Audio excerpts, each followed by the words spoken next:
Hey everybody, Chris here at U-Joint. So, this is another fix-it job. We've got a few of these coming up. So I'm making this video mainly just to prove a few points for one, but also just to help you guys and warn you guys about some of these builders that are out there putting out vans. If you're active on the Facebook groups and some of the forums, you'll see there's a lot of complaints of shoddy work. And this is a builder that we've actually fixed stuff from before. About 10 years ago, we redid one. Well, we didn't really redo one. We dequiglified one that they had just modified. And we found a bunch of really sketchy stuff. Live wires just hanging, flopping around. Really bad body cuts for a storage compartment. And that was about 10 years ago, and I'm sad to say that I don't think things have improved. You guys can make your own judgment on that. If you look at our Facebook group or our Facebook page, we have an album titled Bad/Poor Work of some of the stuff we've seen over the years, and this guy made an appearance with that. So let's get to all the stuff that we have found so far. So this has a coil kit with control arms, which are probably better than radius arms, but not a whole lot. But to me, this is why you got to be careful about who you choose to do your work, because it's just basic stuff, like no diff vent on the front axle, gobs of silicone to seal the diff cover outside, which is just unnecessary and lazy. Front diff cover is smacking the track bar on this. That's not going to be an issue in the future because I'm getting ready to pull all this coil stuff out and convert it to leaf springs.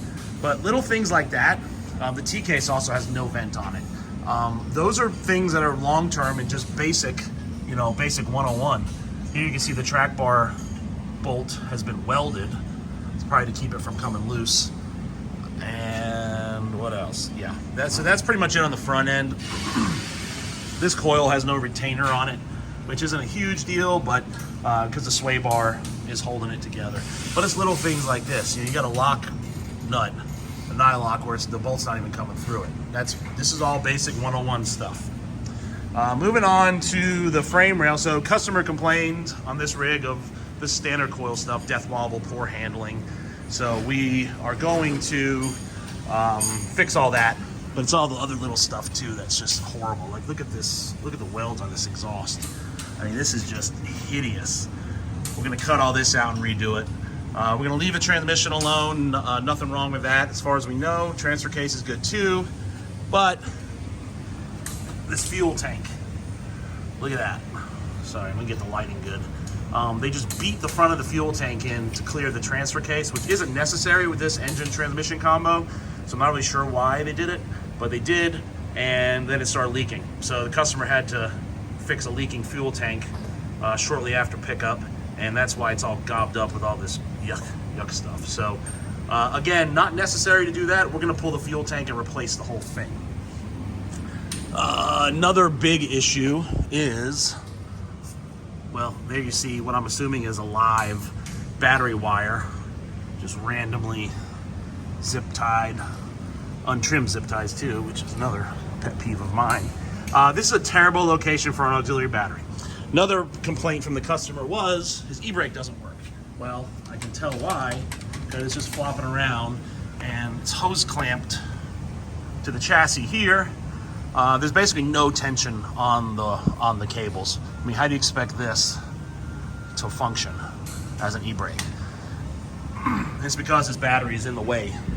So we're gonna get rid of that battery, relocate it to the rear. Here's another issue. See that? This all thread, which is just kind of bent in there, is rubbing the rear AC and heater lines. That is no bueno. So this is all going bye-bye.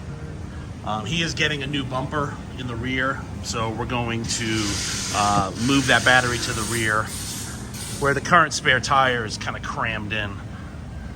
This is kind of like, really? You can fit a 33 under these vans, but you need to trim these off. If something were to hit that tire is going pop on both sides.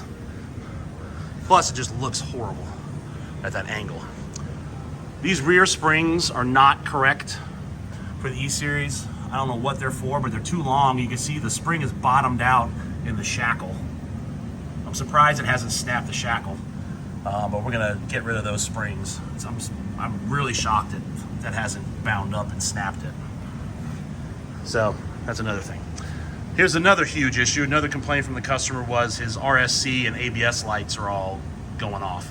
This is a late model van. This is probably like a 2012 or 13 5.4. So it does have roll stability control.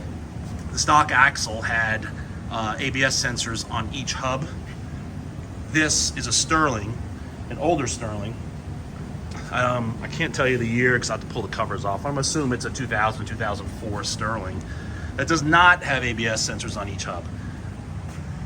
There you can see where the ABS sensor should plug up to, but it was pretty easy to determine why his RSC and ABS is all freaking out. It's because it's got no rear sensors in it. So this customer probably, I'm assuming, paid for this Sterling upgrade, and now this thing's gonna have to come out. So we're gonna have to replace it with a newer Sterling, or back to a semi-float 60, or a full float 60 with RSC from a 2008 van. So they did take some time to try to make the e-brakes work, but they're just, I don't know. Brake lines look terrible. I mean, it's just little things like this. I mean, look at who you're hiring, people. Just look at who you're hiring and what they're doing. This is not quality. So I think that's all for back here. If we find other things that we uncover during the teardown, I'll probably just post it to Instagram.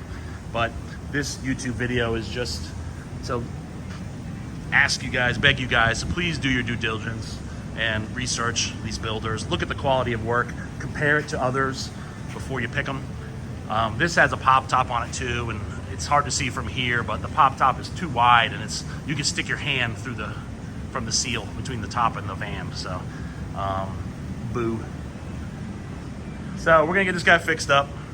It sucks that he's gonna have to pay twice to have the van done, but he wants it safe and ready for adventure and safe for his family, and that's what we're gonna do. So, thanks for watching.